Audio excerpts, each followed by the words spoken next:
Hey guys, welcome back to my YouTube channel. और हम discuss कर रहे थे सीटेट के प्रीवियस ईयर क्वेश्चन जो आपके पेडागोजी के थे। तो हम बता रहे थे आपको कि पेडागोजी के क्वेश्चन को कैसे सॉल्व करते हैं। जो आपके सीडीपी आपका स्टार्ट है अभी, चाइल्ड डेवलपमेंट, ठीक है। तो आगे देखते हैं। कल मैंने 2023-19 का क्वेश्चन चल रहा है आपका, ठीक है, 2019 का, जिसमें से कल हमने 15 क्वेश्चन डिस्कस किए थे। आज उसके नेक्स्ट 15 क्वेश्चन डिस्कस करेंगे, ठीक है। आपको पता है 30 आते हैं क्वेश्चन, जो आपके 15 होते हैं कंसेप्ट बेस और 15 आपके पेडागोजी होते हैं। तो यहाँ देखेंगे कैसे पेडागोजी के क्वेश्चन को सॉल्व करते हैं, ठीक है। और जो ऑप्शन होते हैं उनको कैसे एलिमिनेट करते हैं, कुछ ट्रिक भी है जिसको फॉलो करेंगे। तो पहला क्या कह रहा है, कक्षा में परिचर्चा के दौरान एक शिक्षक प्रायः लड़कियों की तुलना में लड़कों पर अधिक ध्यान देता है। ये किसका उदाहरण है? तो ये जेंडर बायस है, मतलब जेंडर पक्षपात कर रहा है वो टीचर, क्योंकि अब लड़के लड़कियों में अंतर नहीं कर सकते। तो क्या कर रहा है, लड़का जो है लड़कों को अधिक प्रियोरिटी दे रहा है। तो ये क्या दिखा रहा है, इसको जेंडर बायस को दिखा रहा है, ठीक है। तो ये आपका ऑप्शन से हो जाएगा सी वाला। ये क्या कर रहा है, पक्षपात कर रहा है लड़के लड़कियों में। नेक्स्ट क्वेश्चन नंबर 16 क्या कह रहा है, कह रहा है एक मिनट, बच्चों में जेंडर रूढ़िवादिता एवं जेंडर भूमिका अनुरूपता को कम करने के लिए निम्न में से कौन सी पद्धति प्रभावशाली होती है। तो मतलब कह रहा है जो जेंडर रूढ़िवादिता को कैसे खत्म कर सकते हैं। तो जेंडर रूढ़िवादिता समझ जाइए क्या होता है आपके। जेंडर रूढ़िवादिता आपको जैसे कि जेंडर रूढ़िवादिता मतलब समझ जाइए कि आप लड़कों और लड़कियों के लिए काम को डिवाइड कर दिए हो कि लड़कियां खाना बनाएंगी या लड़के, बस उनको इकोनॉमिक या मतलब आर्थिक स्थिति से जोड़ दिया है कि उनको पैसे कमाना है। तो ये आपको दिखाता है कि आपका ये रूढ़िवादिता को दिखाता है, ठीक है। तो हम ये क्वेश्चन सेकंड में थे, जान रहे थे जेंडर रूढ़िवादिता क्या होता है, ठीक है। तो जेंडर रूढ़िवादिता मतलब लड़कों का काम अलग बांट देना और लड़कियों का काम अलग बांट देना, इसे कहते हैं। तो कह रहा है कैसे खत्म कर सकते हैं। पहला कह रहा है जेंडर पृथक खेल समूह द्वारा, नहीं पृथक खेल नहीं बनाना है। ऐसा नहीं कि लड़कों के लिए अलग खेल बनाना है, लड़कियों के लिए अलग खेल बनाना है, तो ये नहीं करेंगे। दूसरा कह रहा है जेंडर पृथक बैठने की व्यवस्था, मतलब लड़कों को अलग बैठाया लड़कियों को अलग बैठाया, ये भी नहीं, इससे कम नहीं होगा और बढ़ता जाएगा। दूसरा कह रहा है जेंडर पक्षपात के बारे में परिचर्चा करके, हाँ मतलब कि जेंडर जो पक्षपात हैं उनके बारे में डिस्कस करेंगे, ठीक है। तो बच्चे इसके बारे में अवेयर होंगे, चीज़ों को समझेंगे और परिचर्चा करेंगे, तो क्या होगा, अपना जेंडर जो भी आपकी रूढ़िवादिता है वो समाप्त होगी। तो ये आपका ऑप्शन सही हो जाएगा, ठीक है, सी वाला। नेक्स्ट क्वेश्चन नंबर 17 क्या कह रहा है, कह रहा है निम्न, एक मिनट, कह रहा है निम्न में से किस मनोवैज्ञानिक ने बच्चों को ज्ञान के सक्रिय जिज्ञासु के रूप में देखते हुए उनके चिंतन पर सामाजिक एवं सांस्कृतिक विषय वस्तुओं के प्रभाव को महत्व दिया है। तो ये तो आपको पता है, सामाजिक एवं सांस्कृतिक का सिद्धांत आपको किसने दिया, वाइगोत्स्की ने दिया है, ठीक है। ये आपके वाइगोत्स्की देते हैं। तो इसको ढूंढने की जरूरत ही नहीं थी। सामाजिक एवं सांस्कृतिक का सिद्धांत कह रहा है, जो इनका सिद्धांत क्या कहता है कि बच्चे जो होते हैं समाज से चीज़ों को सीखते हैं, समाज में रह के। तो ये आपका ऑप्शन नंबर ये सही हो जाएगा, फोर्थ, लेव वाइगोत्स्की, ठीक है। नेक्स्ट क्वेश्चन नंबर 18 क्या कह रहा है,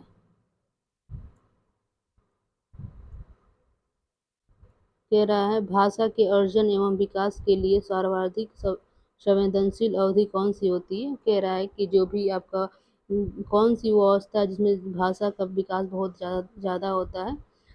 तो आपका जैसे कि 3 अवस्थाएं होती हैं आपकी, शैशवावस्था होता है आपका, और बाल्यावस्था होता है और किशोरावस्था होता है। तो इसमें कह रहा है जो भाषा का अर्जन एवं विकास है वो संवेदनशील किस अवस्था में होता है। तो ये आपका होता है आपका बाल्यावस्था में, ठीक है, इसमें होता है आपका बाल्यावस्था में। इसमें दिया है कि देख लीजिए ऑप्शन में क्या कह दे रहा है, कह रहा है आपका कि मध्य बाल्यावस्था, किशोरावस्था, किशोरावस्था में पे तो पूर्ण हो जाता है, लेकिन जन्म से पूर्व तो हो ही नहीं सकता, तो प्रारंभिक बाल्यावस्था दिया है, इसमें बाल्यावस्था दिया है, तो ये आपका बाल्यावस्था हो जाएगा, प्रारंभिक बाल्यावस्था। नेक्स्ट क्वेश्चन नंबर 19 क्या कह रहा है, कह रहा है निम्न में से कौन सी लॉरेंस कोहलर वर्ग के द्वारा प्रस्तावित नैतिक विकास की एक अवस्था है। तो कोहलर वर्ग ने नैतिक अवस्था दिया था आपके 3 दिए थे। पहला तो आपको दिया था आपका देता है परंपरागत होता है, दूसरा आपका पहला पूर्व परंपरागत बताया था, ठीक है, पूर्व परंपरागत बताए थे, ठीक है, दूसरा परंपरागत था और तीसरा उत्तर परंपरागत, ठीक है, दूसरा आपका परंपरागत और दूसरा होता है उत्तर परंपरागत। तो ये आपके 3 बताए थे, और कह रहा है कि इसमें कौन सा है उनका कोहलर वर्ग था। तो ये कह रहा है मूर्त संक्रियात्मक होता है, ये तो जीन पियाजे ने बताए थे अपने 4 अवस्थाओं में से, ये नहीं होगा। दूसरा कह रहा है उद्योग बनाम अधीनता अवस्था, ये भी नहीं है। ये है आपका प्रसुप्ति अवस्था, ये नहीं है। इसमें आपका उसमें आता है सृजनात्मकता वाले में आता है क्या, सामाजिक अनुबंधन विन्यास, तो ये है सामाजिक अनुबंधन विन्यास, इसमें आता है।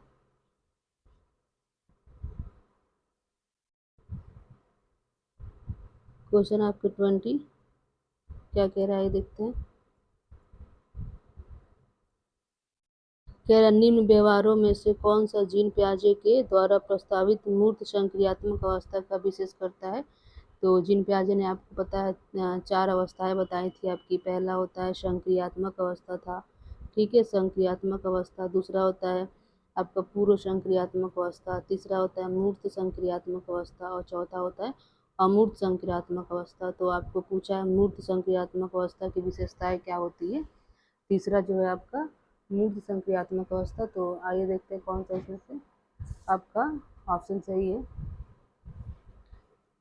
ठीक है। तो पहला ऑप्शन कह रहा है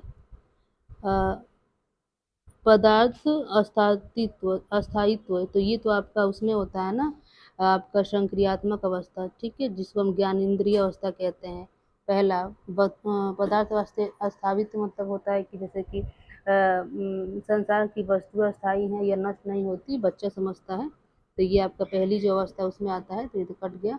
दूसरा कह रहा है विचारों की अनुत्क्रमणीयता, ठीक है, आपके इरिवर्सिबिलिटी कह रहा है, तो ये आपके इरिवर्सिबिलिटी का गुण आता है आपका इसमें दूसरे वाले में आता है, संक्रियात्मक अवस्था में आता है, पूर्व संक्रियात्मक अवस्था में आता है, तो ये होगा नहीं। और चौथा तीसरा ऑप्शन देख लीजिए, कह रहा है ये कह रहा है साधात्मक विचार, तो ये तो साधात्मक मतलब ये आपका उससे होता है संबंध अमूर्त से, ठीक है।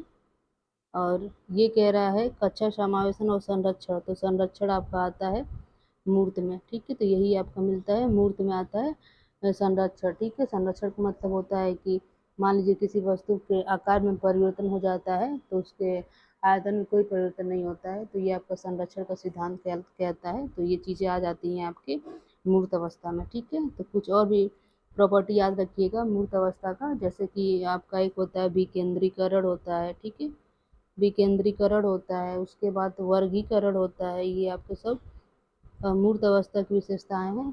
संगठन होता है और आपका संरक्षण तो आ ही गया, संरक्षण होता है, फिर मूर्त चिंतन होता है। मूर्त चिंतन मतलब कि जो चीज़ें आपके सामने हैं, जो वस्तुएं आपके सामने हैं उसके बारे में चिंतन करना, वो मूर्त चिंतन होता है। तो ये आपका ऑप्शन सही हो जाएगा डी वाला।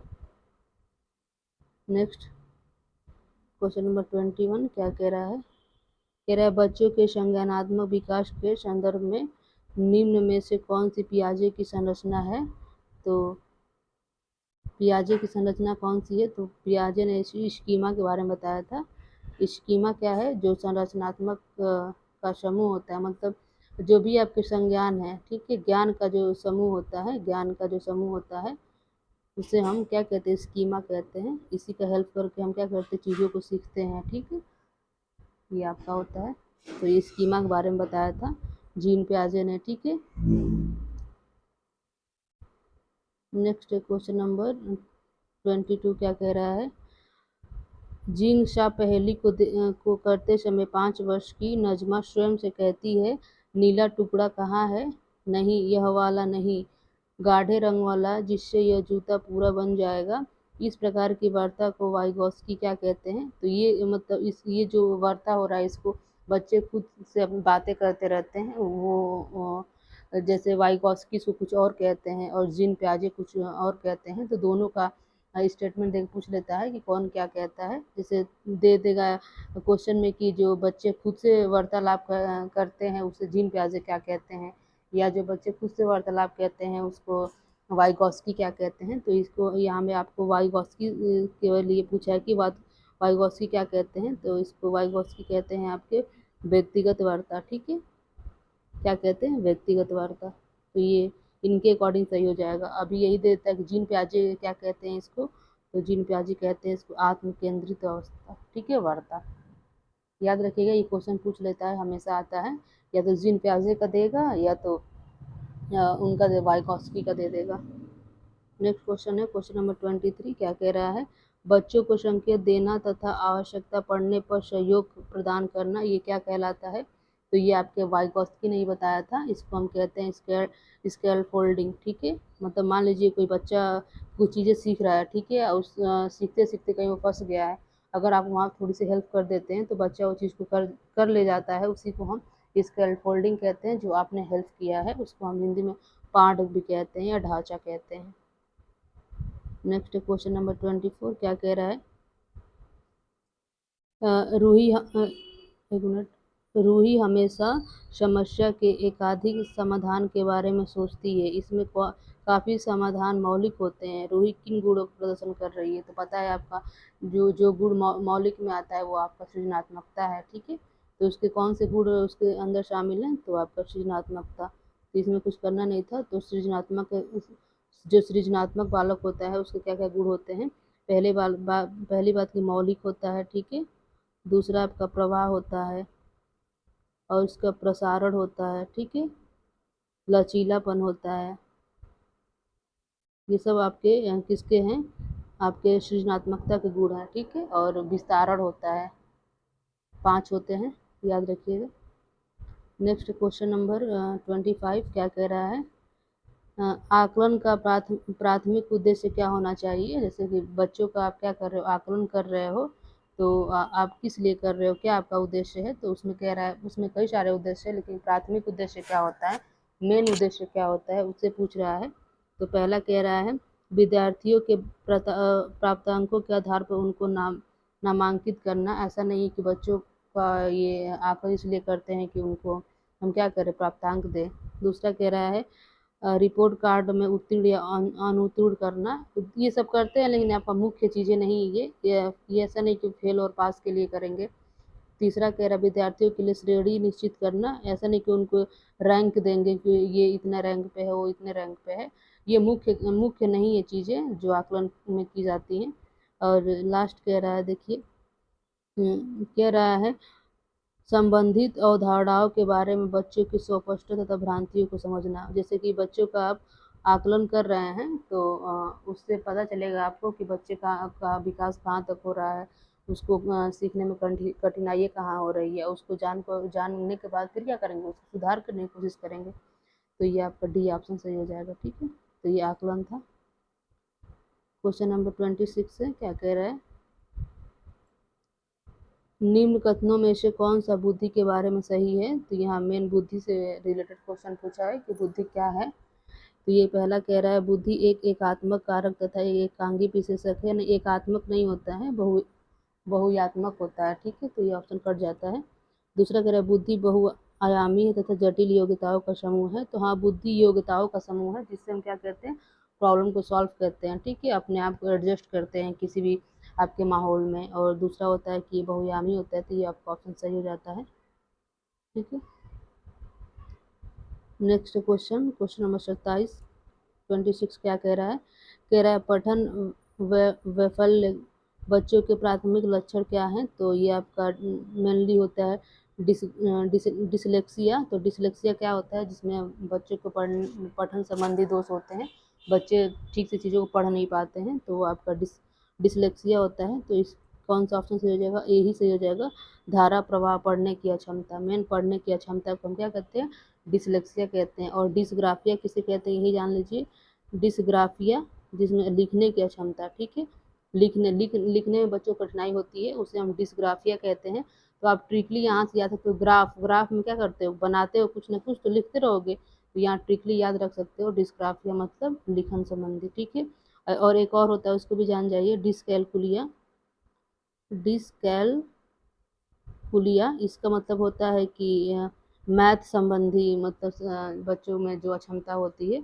तो आप यहाँ से ट्रिकली जान जाना, कैलकुलस मतलब कैलकुलेट करना, मतलब किस में करते हैं? मैथ में चीज़ों को कैलकुलेट करते हैं। तो यहाँ से आप जान सकते हो कि डिसकैलकुलिया मतलब बच्चे में, मतलब मैथ से रिलेटेड चीज़ें में वो क्या अक्षमता दिखा रहा है।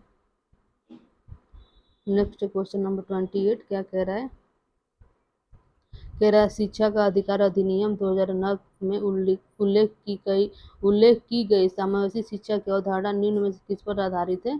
तो आपका जो शिक्षा का अधिकार अधिनियम कहता है कि जो भी 6 से 14 साल के बच्चे हैं उनको निःशुल्क शिक्षा दिया जाए। ठीक है, और समावेशी शिक्षा के बारे में बात करता है, जिसमें क्या कहते हैं, सामान्य और विशिष्ट बालक को एक साथ पढ़ाते हैं एक ही स्कूल में, वो आपका समावेशी शिक्षा होता है। ठीक है, तो कह रहा है कि RTE 2009 के बारे में क्या है?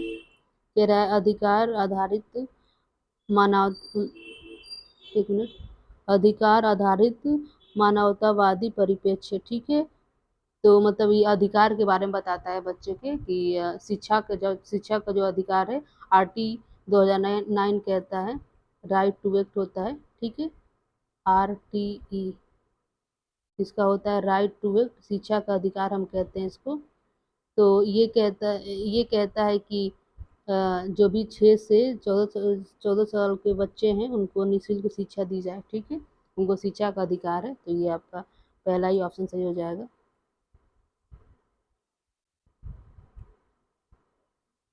नेक्स्ट क्वेश्चन है 29 क्या कह रहा है? आइए देखते हैं। कह रहा है शिक्षण अधिगम प्रक्रिया में वंचित समूह से संबंधित विद्यार्थियों के द्वारा सहभागिता कम होने की स्थिति में एक शिक्षक को क्या करनी चाहिए? वंचित बालक मतलब होते हैं कि ऐसे बच्चे जो शिक्षा से वंचित हो चुके हैं। ठीक है, तो इनका क्या होता है कि सहभागिता कम होने लगता है धीरे धीरे स्कूल्स वगैरह में। तो कह रहा है बच्चों, आप शिक्षक हैं तो आपको क्या करना चाहिए इनके प्रति? तो सबसे पहले इनके प्रति क्या करनी चाहिए, इनके जो वंचित हो रहे हैं शिक्षा से, उनके प्रॉब्लम को जानना चाहिए कि क्यों हो रहे हैं, क्या रीज़न है इसका। ठीक है, और प्रॉब्लम उनके जान के उनके प्रॉब्लम का सलूशन ढूंढना चाहिए। ठीक है, अपनी तरफ से। तो ये शिक्षक की भूमिका होती है। तो इस ऑप्शन में देखिए क्या कह रहा है, इन विद्यार्थियों से अपनी अपेक्षाओं को कम करना चाहिए। ऐसा नहीं है कि वैसे बच्चों को आप निगलेक्ट कर दो। ठीक है, उनसे कुछ अपेक्षा ही नहीं करोगे आप, ये गलत है। कह रहा है कि अपनी शिक्षण पद्धति पर विचार करना चाहिए तथा बच्चों की सहभागिता में सुधार करने के लिए नए तरीके ढूंढने चाहिए। ठीक है, बच्चे क्यों कम हो रहे हैं, क्यों वंचित हो रहे हैं? ठीक है, तो उनके लिए क्या करना चाहिए? अपने जो पढ़ाने का तरीका है उस पर विचार करना चाहिए, उसको चेंज करना चाहिए। ठीक है, तो ये आपका ऑप्शन सही हो जाएगा। ऐसे सी कह रहा है बच्चों को विद्यालय छोड़ने के लिए कह देना चाहिए, तो बिल्कुल गलत है। ठीक है, ऐसे भी ऑप्शन से के थ्रू भी आप क्वेश्चन को कर सकते हो, एलिमिनेट करके ऑप्शन को। इस स्थिति में इस स्थिति में को जैसी है स्वीकार कर लेना चाहिए, नहीं और उसमें चेंजेस करना चाहिए, खुद को बदलना चाहिए। नेक्स्ट है क्वेश्चन नंबर 30 क्या कह रहा है? आइए देखते हैं। कह रहा है एक समावेशी कक्षा में एक शिक्षक को विशिष्ट शैक्षिक योग्यताओं को क्या करना चाहिए? सक्रिय रूप से तैयार रहना चाहिए। हाँ, समावेशी शिक्षा मतलब क्या होता है? जिसमें दोनों टाइप्स के बच्चे हैं आपके, सामान्य भी हैं, ठीक है, और विशेष भी है। विशेष मतलब जैसे कि दिव्यांग बालक टाइप के ये हैं। तो क्या करना चाहिए? शिक्षक को सक्रिय रूप से तैयार रहना चाहिए। ठीक है, बच्चों को पढ़ाने के लिए। तो ये आपका ऑप्शन ए सही हो जाएगा। और भी ऑप्शन देख लीजिए, और ऑप्शन को आप एलिमिनेट करना सीखिए। जो भी निगेटिव बच्चे के प्रति जो निगेटिव दिखाते हैं ऑप्शन, वो आप कभी करेक्ट नहीं होते हैं। दूसरा कह रहा है तैयार करने के लिए हतोत्साहित करना चाहिए, बिल्कुल नहीं, हतोत्साहित होना चाहिए, ये गलत है। आप तैयार नहीं करना चाहिए, ये भी गलत है। कभी कभी तैयार करना चाहिए, क्यों कभी कभी करना है, हमेशा करना है। तो ये तो आपके ऑप्शन ऐसे ही कट जा रहे थे, आपको पढ़ने की जरूरत ही नहीं था। तो ऐसे जो भी ऑप्शन होते हैं एलिमिनेट ईजिली हो जाते हैं। और ये ध्यान रखिएगा कि सीटेट का एग्ज़ाम जो होता है, जो भी उसमें 4 ऑप्शन दिए गए होते हैं, 2 तो ऐसे ही आपको देखते ही समझ में आ जाते हैं कि ये ऑप्शन नहीं होगा। बाकी 2 ऑप्शन बचता है जिसमें से दोनों करेक्ट होते हैं, लेकिन प्रायोरिटी उसकी दी जाती है जो ज़्यादा ज़्यादा मतलब करेक्ट लगता है, ठीक है। और क्वेश्चन को एलिमिनेट करना सीखिए, मतलब कि जहाँ जिस ऑप्शन में आपको बच्चे के बारे में बुराई की जा रही है, तो या बच्चे को गौड़ रखा जा रहा है, उसको प्रायोरिटी नहीं दी जा रही है, तो वो ऑप्शन आपका नहीं होगा, क्योंकि जो शिक्षा है बच्चों के लिए है, ठीक है, बच्चों के हिसाब से करानी है। तो ये था आपका 2019 का, ये कंप्लीट हो गया आपका। इसके पहले वीडियो मैंने 15 क्वेश्चन लाए थे, ये था आपका 15 क्वेश्चन। और नेक्स्ट ले आएंगे आपका मैथ का भी चलेगा आपका। तो प्रैक्टिस जरूर जल्दी स्टार्ट होगा आपका, प्रीवियस ईयर के सारे क्वेश्चन कराए जाएंगे। तो आपको वीडियो पसंद आया हो तो लाइक सब्सक्राइब शेयर कर दीजिएगा। Okay, thank you.